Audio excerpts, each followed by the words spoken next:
Hello aspirants, ये हमारा series में लेक्चर नंबर 27 और आज हम न्यू चैप्टर स्टार्ट करेंगे लक्ष्मीकांत का। वो है फंडामेंटल ड्यूटीज़। आज के लेक्चर में हम सारे जितने भी आर्टिकल्स में कंटेंट दिया है उसे रिकॉल करेंगे with the help of tricks and some stories, और हम फंडामेंटल ड्यूटीज़ के रिलेटेड सारी चीज़ें देखेंगे, जिससे कि अगर यूपीएससी में या फिर अदर स्टेट पीसीएस एग्जाम में आपको किसी भी तरह से क्वेश्चन पूछे तो आप उसका आंसर दे पाएंगे। तो हम आज सारी चीज़ें कवर करेंगे। अच्छा, अगर आपको इस लेक्चर की या फिर प्रीवियस लेक्चर्स की पीडीएफ चाहिए तो इसे आप टेलीग्राम से डाउनलोड कर सकते हो। इसका लिंक मैं डिस्क्रिप्शन में और कमेंट सेक्शन में भी दे दूंगी।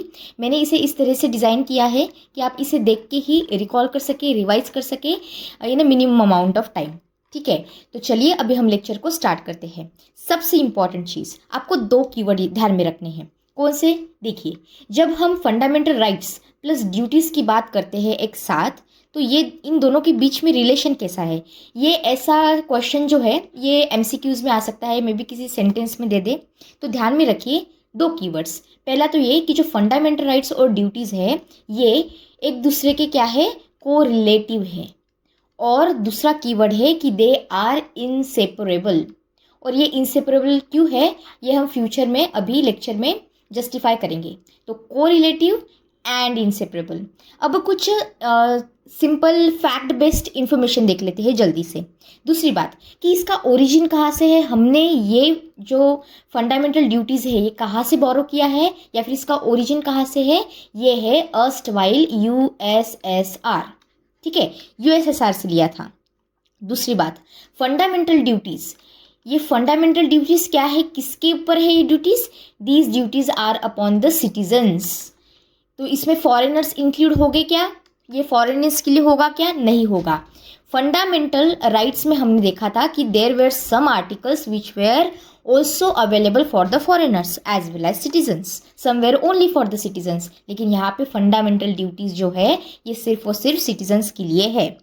दूसरी बात आपको क्या ध्यान में रखनी है कि जब हम कंपैरिजन करते हैं विद अदर डेमोक्रेसीज, यहाँ पे हम कंपैरिजन क्यों कर रहे हैं हमारे कॉन्स्टिट्यूशन का या फिर इसमें जो प्रोविजन है उसका? क्योंकि जब आप मेंस का सिलेबस देखते हो जनरल स्टडीज का, तो इसमें एक डायरेक्टली टॉपिक दिया है comparing our constitution of India with that of the other countries. तो इसलिए ये देखो, अगर हम USA, Canada, France, Germany, Australia इन सबको देखें तो यहाँ पे है ही नहीं ये फंडामेंटल ड्यूटीज़ का कोई ऐसा प्रोविजन। हमने ये यूएसएसआर से लिया और सिर्फ एक कंट्री है जो है जापान। ठीक है, तो इंस्पिरेशन जापान का जो कॉन्स्टिट्यूशन है उस कॉन्स्टिट्यूशन में जो फंडामेंटल ड्यूटीज़ की लिस्ट है ये सिटीजन्स के लिए दे रखी है। तो सिर्फ जापानीज और यूएसएसआर ये दोनों याद रखिए, बाकी other countries are not included. इसके बाद हिस्टोरिकल कंटेक्स्ट, हमने ओरिजिन देख लिया। 1976 में एक अमेंडमेंट आया था, 2002 का एक एडिशन हुआ था। तो अब हम आगे बढ़ते हैं और देखते हैं स्वराज सिंह कमेटी के बारे में। स्वराज सिंह कमेटी क्या है? अगर आपको क्वेश्चन में पूछे कि what is a Swaraj Singh committee, किसके रिलेटेड है, इतना भी अगर आपको पूछ ले तो आपको पता होना चाहिए कि यार ये तो फंडामेंटल ड्यूटीज़ की बात कर रहे हैं। तो क्वेश्चन ये आता है कि क्यों आई थी हमारी स्वराज सिंह कमेटी? तो देखो, मैंने अभी आपको यहाँ पे ऊपर बताया कि 1976 में अमेंडमेंट हुआ था फंडामेंटल ड्यूटीज़ को लाने के लिए। तो देखिए यहाँ पे इस टाइम पे क्या हो रहा था 1976 में। अब आपको स्टोरीज के फॉर्मेट में समझाती हूँ, ठीक है? स्टोरी याद रखो। 1976 में थी यहाँ पे हमारी कांग्रेस गवर्नमेंट, ठीक है? और कांग्रेस गवर्नमेंट ने क्या किया, इन्होंने बनाई स्वराज सिंह कमेटी। और इनको क्यों बनाया गया, तो इनको बोला गया कि भाई हमको दो आप रिकमेंडेशंस, किस पे?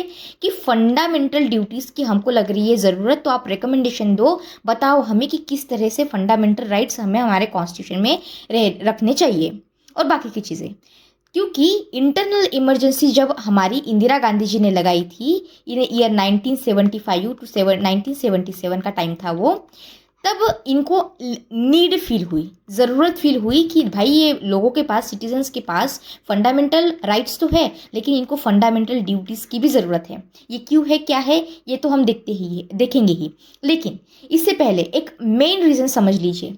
मेन रीज़न ये था कि इनको, जो हमारे सिटीजन्स है इंडिया के, इनको याद करवाना था, इनको कॉन्शियस बनाना था कि भाई आपके पास फंडामेंटल राइट्स है, आप इसके एंजॉय तो कर रहे हो, लेकिन इसके साथ साथ there are certain duties that you need to perform. ठीक है, this was the main reason.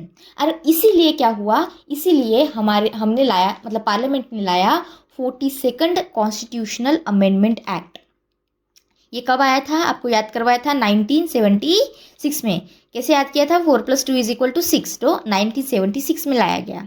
और इसमें क्या बोला गया, फिर इंट्रोड्यूस किया गया पार्ट 4A, और इसमें लाया गया 51A आर्टिकल।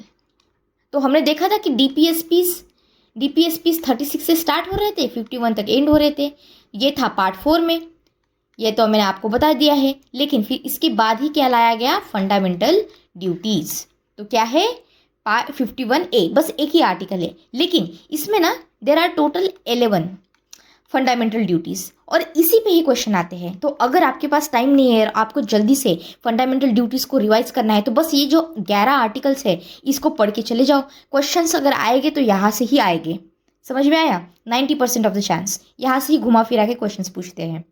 तो ये आपको इतना समझ में आ गया। तो इस टाइम पे क्या हुआ था, जब ये नया नया आया, फंडामेंटल ड्यूटीज़ को ऐड किया गया, तो यहाँ पे देयर वर टोटल 10 आर्टिकल, मतलब 10 फंडामेंटल ड्यूटीज़ ऐड की गई थी। स्वराज सिंह कमेटी ने तो वैसे 8 बताई थी, लेकिन फिर इसमें भी मॉडिफिकेशंस हुए, सारी की सारी रिकमेंडेशंस एक्सेप्ट नहीं किए गए थे। तो उसमें से फिर गवर्नमेंट ने डिसाइड किया कि हम 10 ऐसे फंडामेंटल ड्यूटीज़ को ऐड करेंगे। ठीक है, तो हम पहले ये देख लेते हैं कि जो हमारी स्वराज सिंह कमेटी है, इन्होंने क्या बोला था कि कमेटी में कौन सी चीज़ें इनकॉर्पोरेट नहीं की गई थी, गवर्नमेंट ने कौन सी चीज़ें मना कर दी। तो सबसे पहली जो थी वो थी penalty, impose penalty. Swaraj Singh committee ये बोल रही थी कि आप अलाउ कीजिए for the enforcement of the duties, मतलब अगर ड्यूटीज़ परफॉर्म अगर नहीं कर रहे हैं तो पार्लियामेंट के पास ये पावर होनी चाहिए कि वो इसे क्या करे, इसे पेनाल्टी या फिर नेसेसरी पनिशमेंट दे सके for the non compliance. For what, non compliance. दूसरी चीज़ क्या बोली गई, यहाँ पे ये बोला गया कि हम ensure the laws that are not challenged but may limit the judicial oversight। अब इसका मतलब क्या हुआ, तो देखो, अगर कोई ऐसा लॉ है, ठीक है, जो पेनाल्टी इम्पोज करना चाहता है for not complying with the fundamental duties, ठीक है, तो कोर्ट यहाँ पे दखल अंदाजी नहीं करेगा ये बोल के कि देखो भाई, आपने जो ये लॉ लाया है, मतलब ये जो फंडामेंटल ड्यूटी पे पेनाल्टी लगाने के लिए जो लॉ लाया है, this is violating the fundamental rights, ठीक है, और maybe it is creating repugnancy to other provisions, मतलब कोई अदर प्रोविजंस है कॉन्स्टिट्यूशन के, उसमें ये एक ऑब्स्टेकल ला रहा है, प्रॉब्लम क्रिएट कर रहा है। तो ये एक चीज़ ऐड की गई थी स्वराज सिंह कमेटी के द्वारा। तीसरी बात ये बोली गई कि टैक्स देना ये भी एक फंडामेंटल ड्यूटी होनी चाहिए, लेकिन फिर गवर्नमेंट ने क्या किया, इसे एक्सेप्ट नहीं किया। तो ये 3 चीज़ें थी जो एक्सेप्ट नहीं की गई, और there was a little bit of a modification, जिससे चीज़ें फिर याद किया गया। अब देखिए, सबसे इंपॉर्टेंट चीज़ क्या है, अब हमें क्या करना है, हमें करना है रिकॉल। क्या रिकॉल करना है, फंडामेंटल ड्यूटीज़, ठीक है। As it is word by word याद करने की ज़रूरत नहीं है। अगर आप कुछ ट्रिक से 1-2 कीवर्ड्स भी हर जगह से याद करोगे तो सारी चीज़ें आपको याद हो जाएगी। तो सबसे पहले, ये तो वैसे मैंने डायग्राम के फॉर्मेट में दिया है, लेकिन आपको मैं यहाँ पे ऐसे समझाती हूँ। देखिए, सबसे पहले क्या है, देयर आर 11, आपको पता है 11 तो है फंडामेंटल ड्यूटीज। अब याद कैसे करेंगे, तो देखिए, पहला तो है ए, ठीक है, तो ए फॉर अबाइड, ठीक है। तो अबाइड को ध्यान में रखो, abide by the constitution, respect करो किसे, आइडियल्स को, हमारी कंट्री के, ठीक है, इंस्टीट्यूशन जो है अलग अलग उसको, और नेशनल फ्लैग हो गया, ठीक है, नेशनल फ्लैग, नेशनल एंथम, इसे आपको क्या करना है, रिस्पेक्ट करना है। तो पहला आर्टिकल समझ में आया। तो याद कैसे रखोगे, एकदम से आपको याद होना चाहिए। तो आप याद रखोगे ए फॉर, ये ए पहला वाला, और A for abide, abide by the constitution. क्यों? क्योंकि हमको रिस्पेक्ट करना है आइडियल्स को, इंस्टीट्यूशंस को, ठीक है। तो ये, और हमारे जो नेशनल फ्लैग और नेशनल एंथम है ये सिंपल था, ठीक है। अब हम क्या करेंगे, अब हम याद करेंगे बी, जो दूसरा वाला आर्टिकल है। तो बी से बी याद रखो, और दूसरा है नोबेल, नोबेल का ये बी, ठीक है। नोबेल भी it's a kind of a unique word. तो नोबेल आइडियल्स, ये वाला आपका कीवर्ड है याद करने के लिए। तो हमें चेरिश करना है, फॉलो करना है नोबेल आइडियल्स जिसने इंस्पायर किया था हमारी फ्रीडम स्ट्रगल्स को, ठीक है। ये हो गया दूसरा। अब तीसरा आर्टिकल कैसे याद रखोगे आप? तीसरे आर्टिकल में ये सी, वैसे ए बी सी में भी सी तीसरे नंबर पे आता है। तो ये सी जो है, सी में भी तीन चीज़ें हैं। कौन सी तीन चीज़ें हैं? तो हमें क्या करना है, हमें अपहोल्ड करना है, हमें प्रोटेक्ट करना है हमारी कंट्री की सॉवरेनिटी को, यूनिटी को और इंटीग्रिटी को, ठीक है। तीन चीज़ें, 1 2 3, ये तीन चीज़ें किस में है? सी में है, क्योंकि सी भी थर्ड नंबर पे है अल्फ़ाबेट्स में। ऐसे ध्यान रखेंगे हम लोग, ठीक है। अब A B C D, D के अच्छा सी के बाद क्या आता है हमारा डी। डी से आप क्या याद रखोगे? डी से याद रखोगे आप डिफेंड। डिफेंड है आपका कीवर्ड। डिफेंड में क्या याद रखना है कि हम डिफेंड करेंगे हमारी कंट्री को, plus we will try to secure the we will give the our national service well called upon to do so. जब जब हमें बुलाया जाएगा तो हम डिफेंड करने के लिए तैयार है, नेशनल सर्विस देने के लिए तैयार है हमारी कंट्री के लिए। समझ में आया? ये डी हो गया। अब हम याद करेंगे ई, ठीक है। ई से क्या है? देखो अभी ये थोड़ा सा ट्रिकी है, तो इसे ऐसे याद रखो कि हमको क्या करना है, हमें प्रमोट करना है हारमोनी। ये तो कितनी अच्छी बात है, हारमोनी प्रमोट कर रहे हैं। प्लस हम क्या कर रहे हैं, कॉमन ब्रदरहुड, ब्रदरहुड है एक आपका कीवर्ड, ठीक है, ब्रदरहुड। इसके बाद आपका दूसरा कीवर्ड क्या है?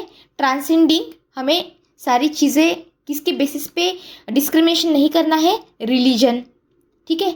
इसके बाद रीजन, रिलीजन के बाद रीजन आ गया आपका। फिर क्या आ गया, हमें रिनाउंस करनी है ऐसी प्रैक्टिसेस जो डेरोगेटरी है फॉर वीमेन। अब आपको ये सारी चीज़ें कीवर्ड्स कैसे याद रखोगे? तो ये ई है ना, तो ई आपके आर्टिकल में भी डोमिनेटिंग है, जिसकी वीमेन में वीमेन, तो ई है। यहाँ पे रिलीजन का आर ई, फिर रिनाउंस का आर ई, रिलीजन रीजन का आर ई, ठीक है, ई आ गया, ब्रदरहुड का ई। तो सारे कीवर्ड्स में क्या है, ई डोमिनेटिंग है। तो ऐसे ध्यान में रखो कि हमें हारमोनी मेंटेन करनी है, कॉमन ब्रदरहुड को ये करना, प्रमोट करना है हमको, डिस्क्रिमिनेट नहीं करना है रिलीजन, रीजन, और रिनाउंस करनी है प्रैक्टिसेस जो which are derogatory to women. समझ में आया? ठीक है। अब हमें नेक्स्ट ई के बाद क्या आता है, एफ। अच्छा, एफ थोड़ा सा मुझे ट्रिक मिली नहीं, तो यहाँ पे आपको ध्यान में रखना है कि we need to value plus preserve. हम क्या करेंगे, वैल्यू करेंगे और प्रिजर्व करेंगे हमारे रिच हेरिटेज कल्चर को, हमारे कल्चर को। हमें भी हमेशा बचपन से पढ़ाया गया है कि हमें हमेशा अपने कल्चर को क्या करना है, प्रिजर्व करना है, इसे वैल्यू देनी है। तो वैल्यू प्लस प्रिजर्व, और ये एफ से, ठीक है। अब इसके बाद क्या है, एफ के बाद क्या आता है, जी आता है। जी से आपको कीवर्ड क्या ध्यान में रखना है, लिविंग, ठीक है, लिविंग। लिविंग का ये जी एंड हो रहा है यहाँ से। तो क्या है लिविंग, कौन सी लिविंग आ गई यहाँ पे आ गई हमारी वाइल्ड लाइफ, ठीक है। तो हमें वाइल्ड लाइफ को प्रोटेक्ट करना है, हमें एनवायरनमेंट को प्रोटेक्ट करना है, जैसे कि नेचुरल एनवायरनमेंट हो गया, फॉरेस्ट हो गए, लेक्स हो गया, रिवर्स हो गया, ठीक है। इसके बाद कंपैशन दिखाना है हमें लिविंग बींग्स के लिए, जितने भी लोग हैं उनके लिए हमें क्या करना है, कंपैशन दिखाना है। कितना अच्छा आर्टिकल है। अच्छा, इसके बाद क्या है, इसके बाद है हमारा आर्टिकल नेक्स्ट, जिसे हम कहेंगे एच। एच में क्या आपको याद रखना है, H is equal to humanism, humanism. तो इसमें क्या याद रखना है कि हमें साइंटिफिक टेम्पर को डेवलप करना है, ठीक है, सुपरस्टिशंस वगैरह नहीं रखने हैं, स्पिरिट, हमें लॉजिकल अपना ब्रेन चलाना है, क्वेश्चन वगैरह करने की हमें क्यूरियोसिटी होनी चाहिए, ठीक है ना। ये सारी चीज़ें हमारे दिमाग में होनी चाहिए। और एच के बाद क्या आता है हमारा आई, ठीक है। आई से क्या याद रखेंगे हम, हमें सेफ गार्ड करना है, हमें सेफ गार्ड क्या करना है, पब्लिक, पब्लिक का पब्लिक, आई सी, पब्लिक प्रॉपर्टी और हमें छोड़ना है, एब्ज्योर करना है, क्या, वायलेंस। ठीक है, वायलेंस को छोड़ना है, तो वायलेंस का आई और public, safeguarding public property and abjure the violence. इतना समझ में आ गया? ठीक है, अब हम देखेंगे जे, सॉरी ये स्मॉल जे है, जे में क्या देखना है हमें स्ट्राइव करना है, वी वांट टू स्ट्राइव। तो जे से आपको ये याद रखना है कि जे से जोकर नहीं बनना, हमें जोकर नहीं बनना, हमें क्या बनना है, हमें इस तरह का इंडिविजुअल बनना है जो एक्सेलेंस हासिल करे अपनी लाइफ में।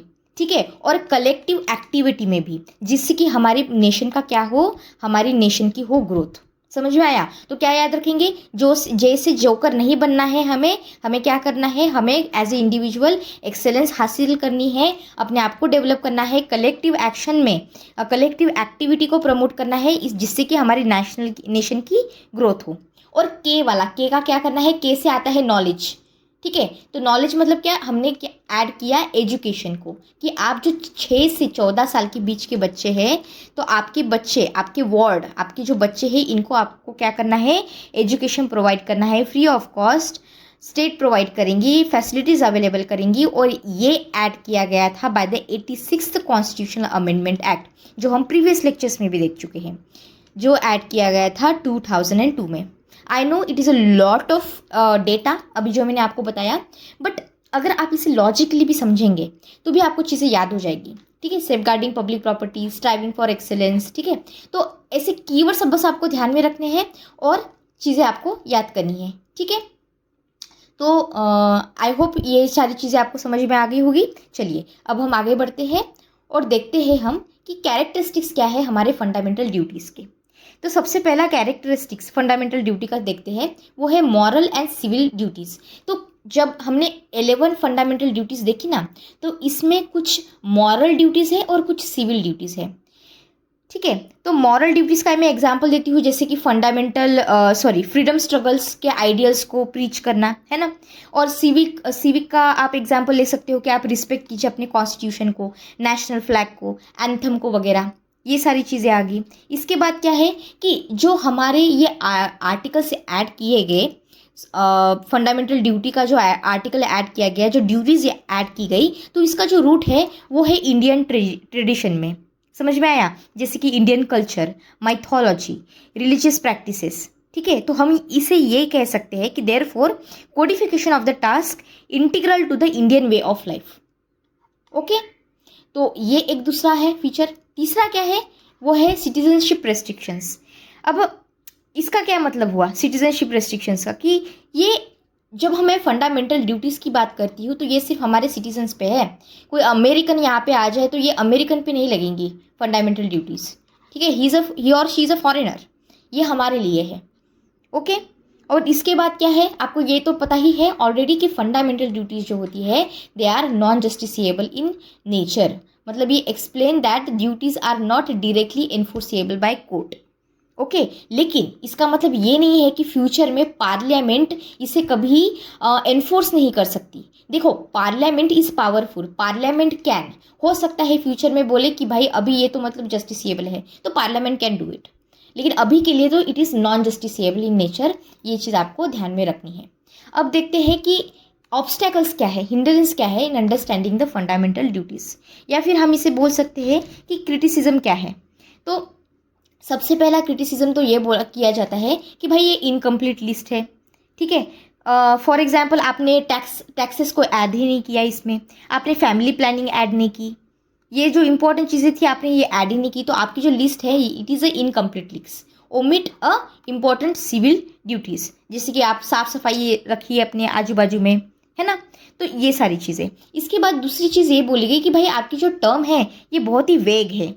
मतलब जैसे कि आपको एग्जांपल देती हूँ, हमने देखा था नोबेल आइडियल्स, है ना, नोबेल आइडियल्स को देखा था, साइंटिफिक टेम्पर को देखा था, ये एक टर्म हो गया। फिर कंपोजिट कल्चर, ये एक कीवर्ड है वहाँ पे। तो कंपोजिट कल्चर, ये अगर आम इंसान यहाँ पे है तो ये क्या इंटरप्रिटेशन निकाले, if there are different people they can interpret it in different way. तो आपने इसे क्या किया, ये बहुत ही वेग रखा है, तो ये एक क्रिटिसिज्म किया जाता है। इसके बाद क्या है, ओनली मॉरल, मतलब non, it is non justiciable, तो merely it is a moral and not enforceable. तो इसकी वजह से क्या होता है कि ये फंडामेंटल ड्यूटीज़ को सीरियसली नहीं लिया जाता, ऐसा क्रिटिसिज्म किया गया था। क्योंकि हमारे जो स्वराज सिंह कमेटी है, इन्होंने भी बोला था कि भाई make these as a punishable और पार्लियामेंट पेनाल्टी दे सके, ये प्रोविज़न किया था, लेकिन हमारी गवर्नमेंट ने क्या किया, इसे नहीं ऐड किया। ठीक है, तो ये एक बोला जाता है। नेक्स्ट क्या है, सुपरफ्लुअस, मतलब ये कि अननेसेसरी है। ठीक है, unnecessary addition to the constitution. क्योंकि if there is this individual, तो इन्हें बताने की ज़रूरत नहीं है कि आपको नेशनल एंथम या फिर नेशनल फ्लैग का रिस्पेक्ट करना है। ये विदाउट टेलिंग हिम और हर एनीबडी ये खुद से कर लेंगे। ठीक है, तो इसके लिए ये लाने की ज़रूरत नहीं है, तो मतलब ये अननेसेसरी है, ऐसा भी कुछ लोगों ने क्या किया, क्रिटिसिज्म किया। इसके बाद क्या बोला गया कि भाई ये इम्प्रॉपर प्लेसमेंट की है आपने, मतलब क्या कि इसे पार्ट 4 में ऐड न करते पार्ट 3 जो फंडामेंटल राइट्स का है पार्ट, इसमें ऐड किया जाना चाहिए था। तो ये ना कुछ अपेंडेज जैसे हो गया है पार्ट 4 में ऐड करके, तो इससे की वजह से क्या हुआ कि फंडामेंटल ड्यूटीज़ का इंपॉर्टेंस जो है ये कम हो चुका है। तो ये क्रिटिसिज्म किया गया था। पूछा नहीं जाता criticism, but you must know कि व्हाट आर द क्रिटिसिज्म। ठीक है, फॉर ओवरऑल अंडरस्टैंडिंग। अब देखते हैं हम pillars of the national significance. ठीक है, इसका नेशनल सिग्निफिकेंस क्या है। तो सबसे पहले तो मैं इस तरह से बोलूँगी कि सिग्निफिकेंस में आपको एक कीवर्ड याद रखना है, वो है रिमाइंडर। दूसरा क्या है, दूसरा है वार्निंग। तीसरी चीज़ है इंस्पिरेशन। ठीक है ना, इंस्पिरेशन। फोर्थ चीज़ क्या है, जुडिशियल एड। और फिफ्थ चीज़ क्या है, एनफोर्स्ड बाय लॉ। तो ये जो सारी चीज़ें आपको यहाँ पे बताइए, ये टेबल के फॉर्मेट में मैंने दी है वैसे। ठीक है, तो जब मैं बात करती हूँ रिमाइंडर की, तो ये बता रहा है कि as a citizen of India आपके पास राइट तो है, लेकिन ये राइट्स आ रही है with duties which you need to perform. Warning का मतलब क्या हुआ कि ये जब हमारे फंडामेंटल ड्यूटीज़ है, ये क्या करते हैं, it act as a warning against anti national elements, anti social acts. ठीक है, क्योंकि जब आपके पास फंडामेंटल ड्यूटीज़ होती है तो आपके पास अवेयरनेस होती है कि as a citizen I should not destroy the public property, it is my fundamental duty that I preserve it. ठीक है, इसके बाद क्या है, इंस्पिरेशन। इंस्पिरेशन कैसी मिलती है हमें फंडामेंटल ड्यूटीज़ से। जब हम फंडामेंटल ड्यूटीज़ के पास देखते हैं तो हमें समझ में आता है कि हमें डिसिप्लिन मेंटेन करना है, हमें कमिटेड रहना है। ठीक है, हमें पार्टिसिपेशन इंश्योर करता है सिटीजन्स का for the national growth, to achieve the national goals. ये एक सिग्निफिकेंस होता है फंडामेंटल ड्यूटीज़ का। इसके बाद मैंने आपको क्या बोला था कि जुडिशियल एड देता है। जुडिशियल एड का मतलब क्या हुआ, जैसे कि एक केस याद रखना, 1992 का केस है। इसमें हमारे ऑनरेबल सुप्रीम कोर्ट ने क्या कहा था कि अगर कोई लॉ ऐसा बनाया जाता है जो प्रमोट करता हो फंडामेंटल ड्यूटीज़ को, तो it can be consider reasonable. ठीक है, it can be consider reasonable, तो जुडिशियल एड। इसके बाद क्या है, एनफोर्सिएबल बाय लॉ। मतलब ये कि इवन दो कि फंडामेंटल ड्यूटीज़ ये नॉन जस्टिसेबल है इन द पार्लियामेंट, लेकिन parliament can pass a law पास करके ये पेनाल्टी लगा सकते हैं, जो मैंने आपको अभी ऊपर बताया था। So these are the significance of the fundamental duties. I hope अगर घुमा फिरा के भी आपको क्वेश्चन पूछ ले तो भी आपको समझ में आ जाएगा। और यहाँ पे मैंने डिफरेंट वर्ड्स में थोड़ा लिखा है कि citizen awareness, anti national deterrence, जो यहाँ पे मैंने डिफरेंट वर्ड में आपको बताया है, नेशनल मोटिवेशन यानी कि जो इंस्पिरेशन के फॉर्म में आपको बताया, फिर लीगल वैलिडेशन और एनफोर्सिएबिलिटी। ओके, ठीक है, अब हम क्या देखेंगे, अब हम देखेंगे कि हमें, अच्छा इससे पहले आपको ये पता करना है कि भाई ये जो फंडामेंटल ड्यूटीज़ है इसको ऐड ही क्यों किया गया, मतलब कुछ हुआ होगा कि ज़रूरत क्यों महसूस हुई, क्या हुआ एग्जैक्टली कि आपने इसको ऐड कर दिया। तो देखिए स्टोरी के फॉर्मेट में समझिए, क्या हुआ था कि देखो इमरजेंसी लग गई थी। ठीक है, हमारी इंदिरा गांधी जी ने इमरजेंसी लगाई 1975 से 1977 तक ये चली। तब ऐसा पाया गया कि कुछ जो हमारे सिटीजन्स थे, certain class of the citizens, they were causing ruckus, थोड़ा सा प्रॉब्लम क्रिएट कर रहे थे और डिसिप्लिन मेंटेन नहीं कर रहे थे। तब इनको ये लगा, गवर्नमेंट को ये लगा कि भाई हमको नीड है कि हम जो फंडामेंटल ड्यूटीज़ है इसे हाईलाइट करें, इसके साथ साथ हम हमारे सिटीजन्स को क्या करें, अवेयर करे कि भाई आपके पास राइट है, लेकिन आपको कुछ ड्यूटीज़ भी है जो परफॉर्म करनी है। तो देखिए, एक अगर आपको पेपर में भी मेंस में वगैरह यहाँ लिखना हो तो HR गोखले, इनको आप मेंशन कर सकते हो। HR गोखले कौन थे? उस टाइम के क्या थे? हमारे लॉ मिनिस्टर थे। इन्होंने भी बोला कि भाई देखो, ड्यूरिंग इमरजेंसी कुछ लोग हैं इंडिया में जो इग्नोर कर रहे थे फंडामेंटल ड्यूटीज़ को, जो उनके ऑब्लिगेशंस है उसे, ठीक है। जैसे कि रिस्पेक्ट करना लीगल ऑर्डर को, ठीक है, लीगल ऑर्डर को भी रिस्पेक्ट नहीं किया जा रहा था। इसलिए हम क्या कर रहे हैं, हम फंडामेंटल ड्यूटीज़ को ऐड कर रहे हैं। ये सॉबरिंग इफेक्ट देगा, ठीक है, ये सॉबरिंग इफेक्ट देगा लेकिन किसको? एंटी एक्शनल एलिमेंट्स को। इसके बाद जो हमारी इंदिरा गांधी जी है, इंदिरा गांधी जी ने भी इसे क्या किया? जस्टिफाई किया। क्या कहे कि इन्होंने बोला कि जब मैं फंडामेंटल ड्यूटीज़ इसमें ऐड करी जाएगी, तब ये हमारी डेमोक्रेसी को क्या करेगा? स्ट्रांग बनाएगा। It will strengthen our democracy. Plus ये हमारे राइट्स को स्मॉटन नहीं कर रहा है, मतलब ये हमारे राइट्स को कोई हानि नहीं पहुंचा रहा है, लेकिन हम क्या कर रहे हैं? हम बैलेंस एस्टैब्लिश करने की कोशिश कर रहे हैं between the rights and our duties. ये हमारी इंदिरा गांधी जी ने बोला। इस टाइम पे अपोजिशन ने बहुत अपोज किया था वैसे, और फिर क्या हुआ कि इमरजेंसी ख़त्म हो गई और फिर आई इमरजेंसी के बाद जनता गवर्नमेंट। और जो जनता गवर्नमेंट थी, ये मोनार्जी देसाई आपको पता है, मोनार्जी देसाई की जनता गवर्नमेंट थी। इन्होंने बहुत सारे चेंजेस लाए, like 42nd constitution amendment act, 43, 44। ये आपको मैंने ईयर याद करवाए थे। कैसे? 4+4 = 8, तो 1978, और ये 4+2 = 6, तो 1976, और ये बीच में 43 है, तो फिर ये 1977 कर दो, तो 76, 77 और 78 ऐसे हो गया, ठीक है। तो ये कब हुआ था? किसके टाइम पे हुआ था? ये जनता गवर्नमेंट के टाइम पे हुआ था, अंडर मोनार्जी देसाई। और इन्होंने क्या किया था? इन अमेंडमेंट्स के द्वारा बहुत सारी चेंजेस किए थे, ठीक है। तो इन चेंजेस में सारी चेंजेस तो किए, लेकिन एक बात नोट करने वाली है, इन्होंने फंडामेंटल ड्यूटीज़ को हाथ नहीं लगाया, इन्होंने फंडामेंटल ड्यूटीज़ को नहीं बाहर निकाला। अब ये बात मैं आपको क्यों कह रही हूँ? मैं बस ये बताना चाहती हूँ कि fundamental duties are so important, ठीक है। तो उनको, इवन अपोजिशन को भी समझ में आ गया था इट्स इम्पोर्टेंस। और हमने क्या किया? हमने फंडामेंटल ड्यूटीज़ को लेटर जस्टिफाई भी किया। कैसे? हमने फिर से एक 86th कॉन्स्टिट्यूशन अमेंडमेंट की 2002 में, और हमने एक ऐड किया फंडामेंटल ड्यूटी। इस तरह से हमारे 11 फंडामेंटल ड्यूटीज़ बने। कौन से थे? 86 का नंबर क्या था? के मतलब क्या? नॉलेज मतलब क्या? एजुकेशन किसे प्रोवाइड करनी है?